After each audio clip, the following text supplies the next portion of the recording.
Dünən bir ana zəng elədi mənə, övladımla bağlı. Çox sıxıntıda olan bir anaydı. Oğlu 10-cu sinifdə oxuyur. Mənə dedi ki, müəllimə, mənim oğlum tez-tez mənlə mübahisə edir ki, siz nədən kasırsınız? Mən dostlarımın içində yaxşı vəziyyətdə deyiləm. Onların bahalı telefonları, pulları, hər cür şəraitləri.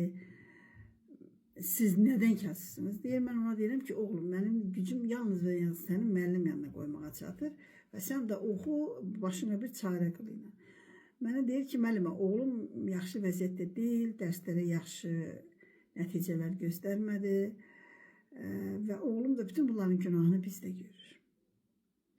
Mən başa düşə bilmirəm, bir valideynin gücü səni müəllim yanına qoymağa çatırsa və sənin gələcəyin haqqında narahatsa, sən nədən narazılıq eləməlisən? Deməli, sən fikirləşmirsənmi ki, bugün ananın, atanın gücü yalnız buna çatır və sən bununla bağlı olaraq atanın müttəhimlər küsünə qaldırdın. Bəs o gün uzaqda deyil. Sənin də evladın səni o vəziyyətə qoyacaq. Və sən onu fikirləşmirsən, sadəcə bugün boynuna düşən bu oxumağı layiqincə yerinə yetirə bilmirsən. Ağıllı oğulla ağılsız oğulun fərqi buradadır. Ağıllı oğul zamanını qiymətləndirib gələcəyini qura bilir. Bugün bəlkə də ata-anası ona eləyə bilmədiklərini o da gələcəkdə evladının qarşısında boynu bükük qalmamaq üçün, eləmək üçün gecəni gündüzünə qatıb oxumaqdansa ata ilə, ana ilə döyüşüb onların verdiyi o ətindən qanından kəsib müəllimlərə verdiyi pulun əvəzində göstəriciləri bu qədər zəif olur.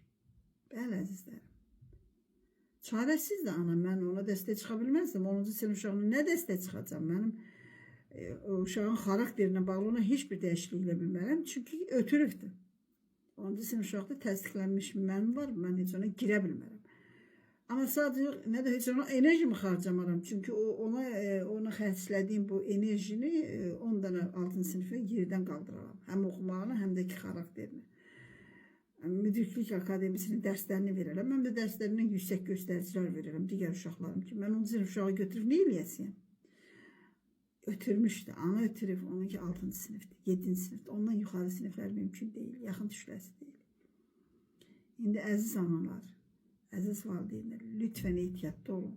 Siz bilmirsiniz ki, gələcəkdə sizin dost ola bilmədiyiniz, xarakterin üzərində işləyə bilmədiyiniz evladlar sizə nə acılar yaşatdıra bilir. Amanın bir günü də ehtiyatlı olun.